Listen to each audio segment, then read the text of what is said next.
en la carta a los Hebreos.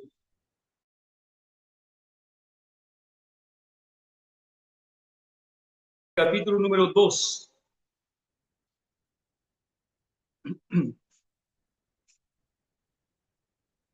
Dice la palabra de Dios allí. Por tanto, es necesario que con más diligencia atendamos a las cosas que hemos oído, no sea que nos deslicemos.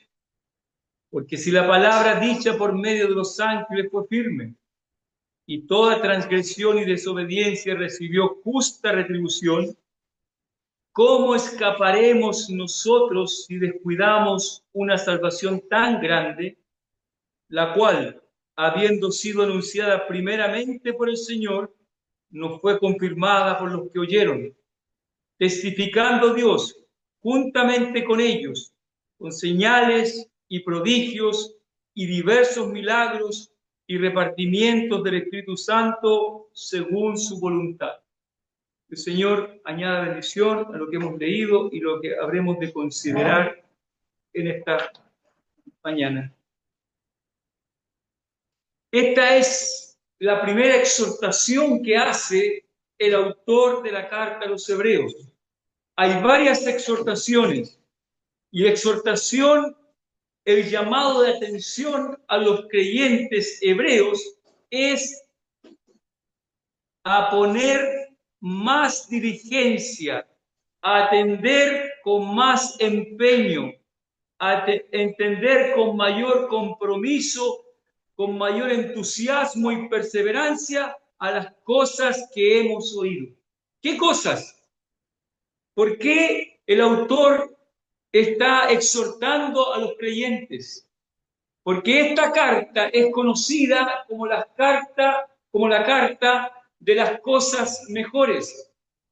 Van a aparecer varias veces en esta carta. Por ejemplo, habla de un mejor pacto establecido sobre mejores promesas, y así varias veces aparece la palabra mejor. Por eso es considerada la carta de las cosas mejores. Pero parte hablando de nuestro Señor como aquel que es superior a todo.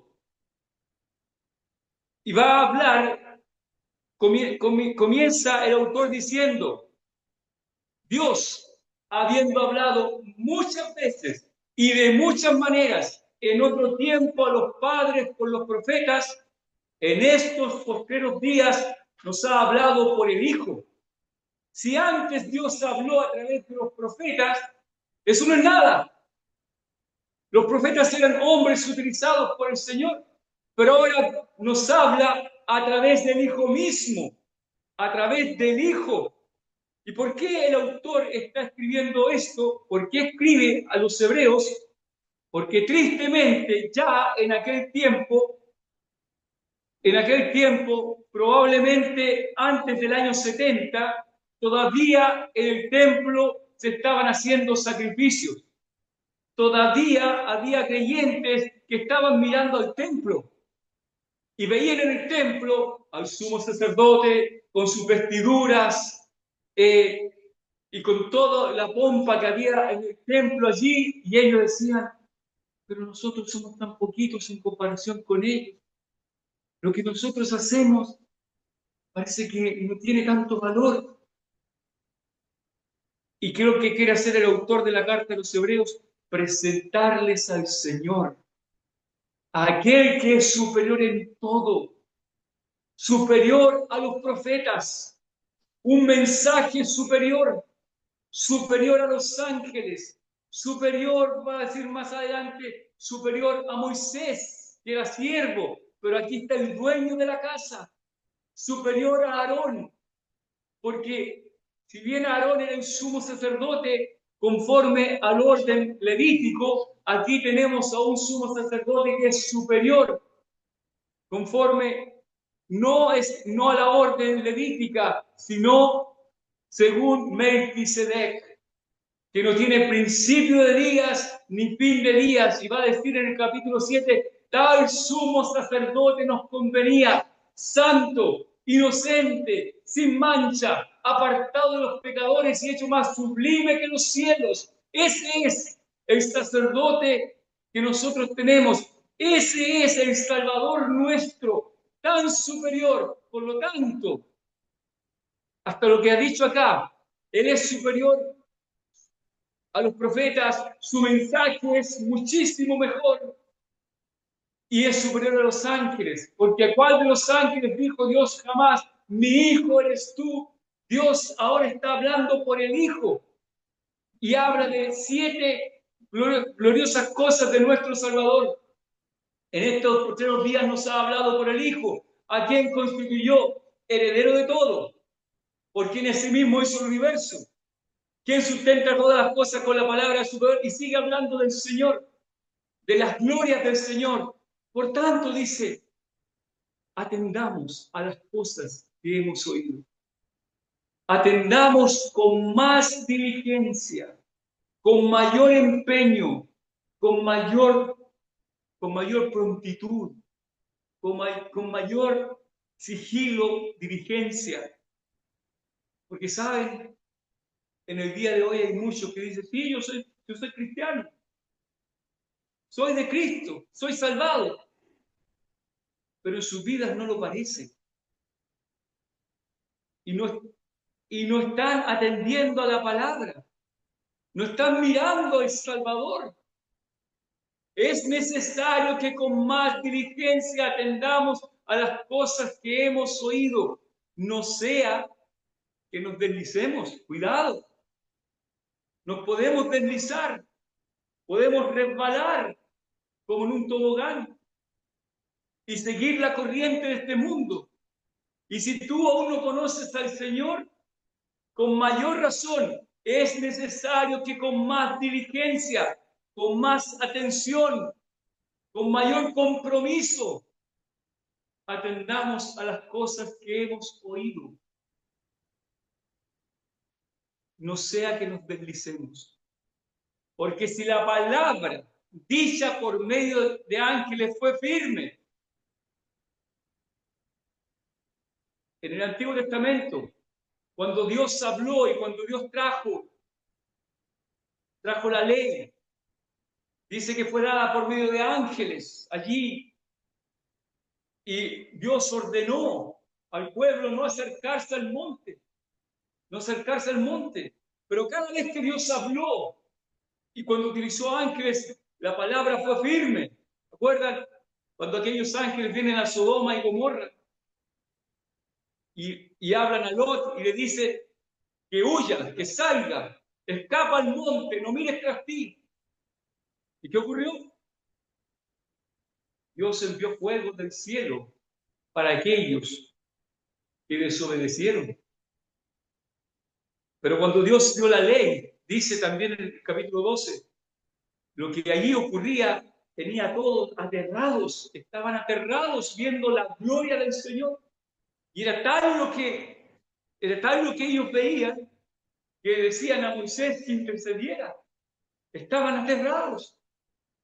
Si la palabra dicha por medio de ángeles fue firme y toda transgresión y desobediencia recibió justa retribución. Porque la Biblia nos dice, la paga del pecado es muerte. El alma que pecare, esa morirá. Toda transgresión y desobediencia recibió justa retribución. ¿Cómo escaparemos nosotros? Y está hablando los creyentes. Muchas veces nosotros lo aplicamos a los inconversos, a los que no creen, porque ellos necesitan escuchar, necesitan creer el Señor. ¿Cómo escaparemos nosotros?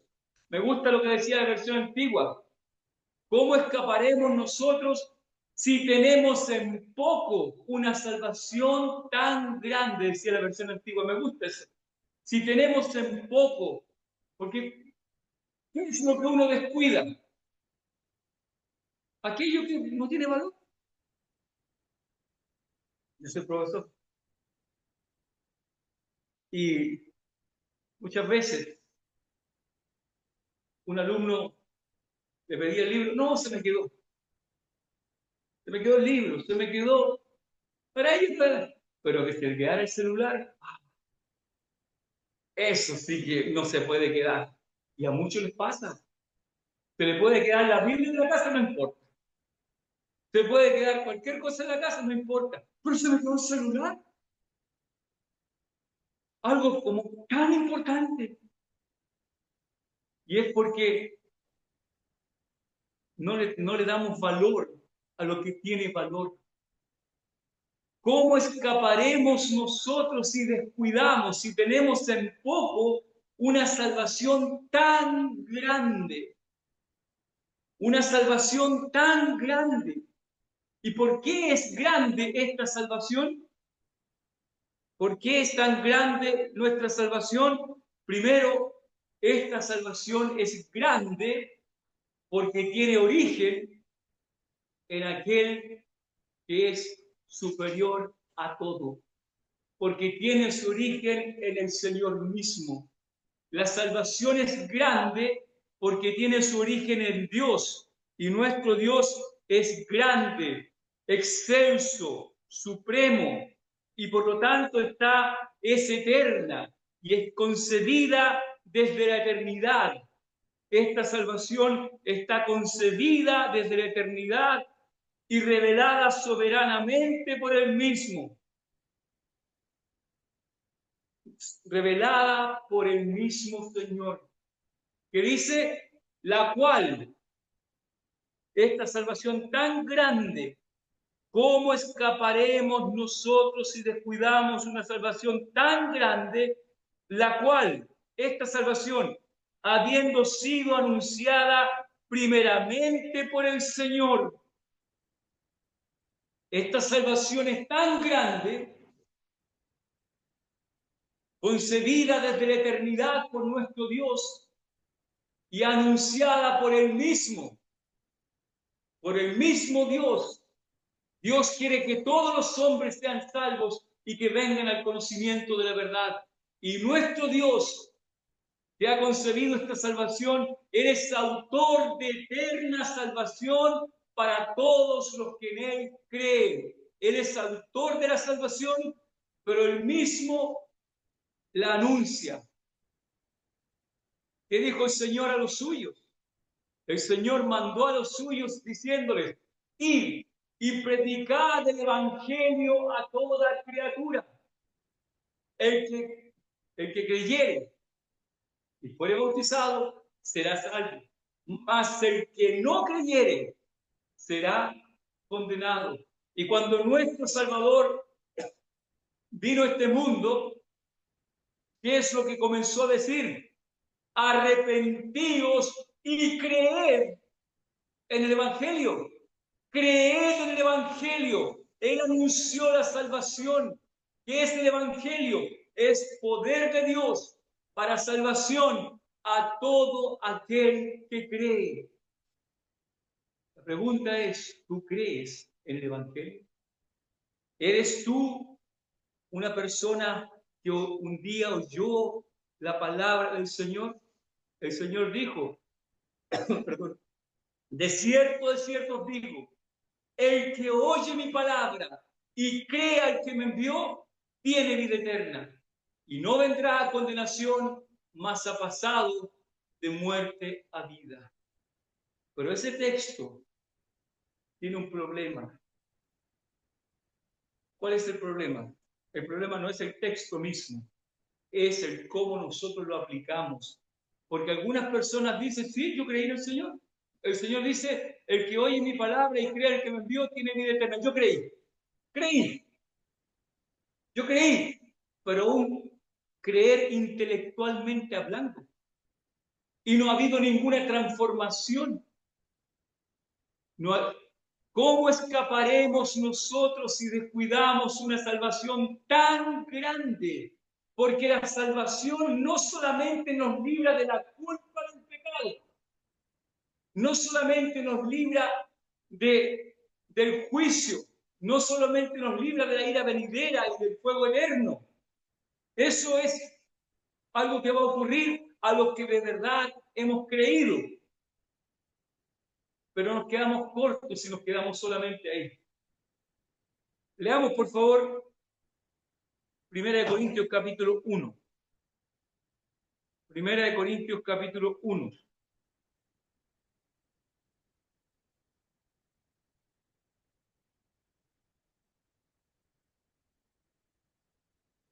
Versículo 30. Mas por él estáis vosotros en Cristo Jesús, el cual nos ha sido hecho por Dios sabiduría, justificación, santificación y redención, para que, como está escrito, el que se gloría, gloríese en el Señor. ¿Por qué razón? Cuando hablamos de una salvación tan grande, esa misma salvación que predicó Pedro, hablando de nuestro Señor y diciendo, y en ningún otro hay salvación, porque no hay otro nombre bajo el cielo dado a los hombres en el cual podamos ser salvos. En ningún otro hay salvación. La salvación es de Dios. La salvación le corresponde a Él. Él hizo todo. Pero ¿qué dice aquí? Mas por él estáis vosotros en Cristo Jesús, el cual nos ha sido hecho por Dios sabiduría. Es decir, Dios nos salva de la ignorancia del pecado. Salvación de la ignorancia del pecado. ¿Qué más? Justificación, es decir, somos salvados de la culpa. Dios nos justifica. Dios nos declara justos delante de Él. ¿En base a qué? ¿En base a nuestros méritos? Imposible. En base a la obra de Cristo. Salvación de la culpa del pecado. Pero hay algo que muchos ignoran. Santificación. Es decir, santificación significa salvación del poder del pecado. Cuando Pedro predicó en Jerusalén y les habló del Señor, de su muerte y su resurrección, dice, sepa pues ciertísimamente toda la casa de Israel que a este Jesús, a quien vosotros crucificasteis, Dios le ha hecho Señor y Cristo. Y después de haber oído aquellas verdades en relación con el Señor, dice, los que oyeron fueron compungidos de corazón y dijeron a Pedro, varones hermanos, ¿qué haremos? ¿Qué haremos? Y entre otras cosas, Pedro le dijo, sed salvos, arrepentidos. Y luego le dice, sed salvos de esta perversa generación. Eso es salvación del poder del pecado. Sed salvos de esta perversa generación. Y cuando Pablo escribe a los Gálatas en el capítulo 1, dice, el cual se dio a sí mismo, nuestro Señor Jesucristo, el cual se dio a sí mismo por nuestros pecados para librarnos del presente siglo malo. Entonces, aquellos que dicen yo soy salvo, pero viven en el pecado, ¿de qué son salvos? ¿De qué son salvos? La salvación no es solamente el creer teóricamente, no es solamente que yo intelectualmente crea. Hay una transformación, de modo que si alguno está en Cristo, nueva criatura es. Las cosas viejas pasaron y aquí todas son hechas nuevas y todo esto proviene de Dios. La salvación es de Dios. Por eso es una salvación tan grande. ¿Por qué es grande? Porque es de origen divino, es anunciada por el Señor mismo. Él es el autor de eterna salvación, dice Hebreos 5:9, para todos los que creen. Autor de eterna salvación para todos los que creen. Una salvación que fue confirmada y testificada. ¿Testificada por quién? Por aquellos que fueron salvados, por aquellos que llegaron a creer en el Señor. ¿Quiénes fueron ellos?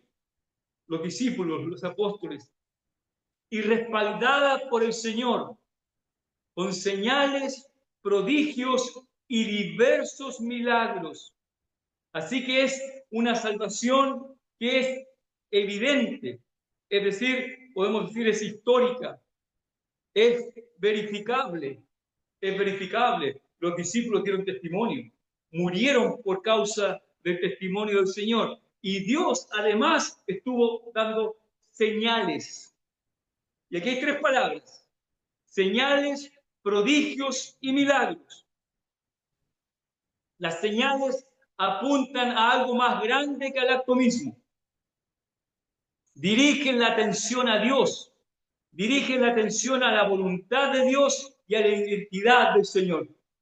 Por eso, por ejemplo, Juan, cuando habla de los milagros del Señor, no habla de milagros, habla de señales. ¿Y cuál fue la primera señal que hizo el Señor? Caná de Galilea, ¿cierto? Este es principio de señales, es decir, para evidenciar que aquel que estaba haciendo los milagros venía de parte de Dios. Era una evidencia, era una señal viva de que Él era el Hijo de Dios. Decía la palabra de Dios: Dios mismo vendrá y os salvará. Entonces los ojos de los ciegos serán abiertos y cantará la lengua del mudo, etc. Eso era una señal. Y Dios, a través de los discípulos, dio señales de que la salvación era veraz, era efectiva, que la salvación era verificable, real. Pero más señales, prodigios. Entre paréntesis, el propósito de las señales es revelar quién es Dios, confirmar un mensaje enviado por el Señor y llamar al arrepentimiento y a la fe. Ese era el propósito de las señales. Una señal no busca impresionar, sino tocar la conciencia, el corazón y llamar al arrepentimiento. Eso es lo que buscaba. Prodigios, eventos extraordinarios que causan maravillas, temor o asombro. Su propósito es llamar la atención, sacudir la indiferencia y mostrar el poder de Dios. Esos prodigios, eso era. Dios quiere sacudir tu indiferencia. Dios quiere sacudir mi indiferencia. Dios quiere mostrar que Él es Dios y Él puede transformar nuestras vidas. Ese es el propósito de los prodigios. Y los milagros es la manifestación del poder de Dios. Su propósito es mostrar la autoridad y el poder de Dios. Por eso habla de señales, prodigios y milagros. Parecen términos sinónimos, pero hay ciertos ciertos rasgos distintos en cada uno de ellos. ¿Cómo escaparemos nosotros si descuidamos una salvación tan grande, la cual, habiendo sido anunciada primeramente por el Señor, nos fue confirmada por los que oyeron, testificando Dios? Dios testificaba con los discípulos, juntamente con ellos, con señales y prodigios y diversos milagros y repartimiento del Espíritu Santo según su voluntad. ¿Por qué entonces es tan grande esta salvación? Porque es de origen divino, anunciada por el Señor, confirmada y testificada por el Señor a través de señales, prodigios y milagros, pero además, por sobre todas las cosas, porque se pagó un costo, un precio tan elevado por la salvación tuya y mía. ¿Qué dice Pedro? Nosotros fuimos redimidos, fuimos rescatados, se pagó un precio por nosotros. ¿Y cuál fue el precio? La sangre preciosa de Cristo, como de un cordero sin mancha y sin contaminación. Él entregó su vida. La Biblia decía: Dios mismo vendrá y os salvará. El Dios mismo Tuvo que venir a ser posible esta salvación.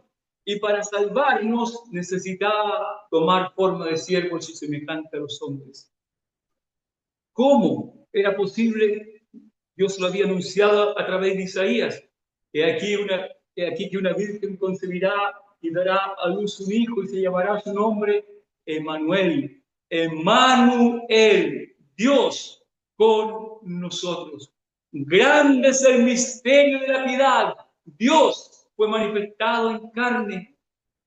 ¿Cómo era posible? Isaías también lo dice, porque un niño nos es nacido. Hijo nos es dado. Dios dio a su hijo, pero su hijo tuvo que venir en la forma de un niño. Un niño nos es nacido, hijo nos es dado, y el principado sobre su hombro, y se llamará su nombre, admirable, consejero, Dios fuerte, Padre eterno, príncipe de paz. ¿Cómo no va a ser grande esta salvación? ¿Cómo nosotros la vamos a menospreciar? Sí, yo soy salvado, pero vivo mi vida como quiero. ¿Salvado de qué? ¿Cómo escaparemos nosotros si descuidamos, si tenemos en poco una salvación tan grande, la cual costó el precio de la sangre y de la vida de nuestro Señor? Pero es grande también porque nos libra de cosas grandes y terribles. Esta salvación nos libra de la ira venidera, nos libra de la culpa del pecado, de la esclavitud del pecado, de la muerte y del juicio eterno y de la condenación eterna. ¿Cómo no va a ser grande esta salvación? Tenemos que valorarla. Pero además, esta salvación nos otorga grandes y preciosas bendiciones. No se limita el perdón de los pecados. Somos hechos de Dios, hechos hijos de Dios.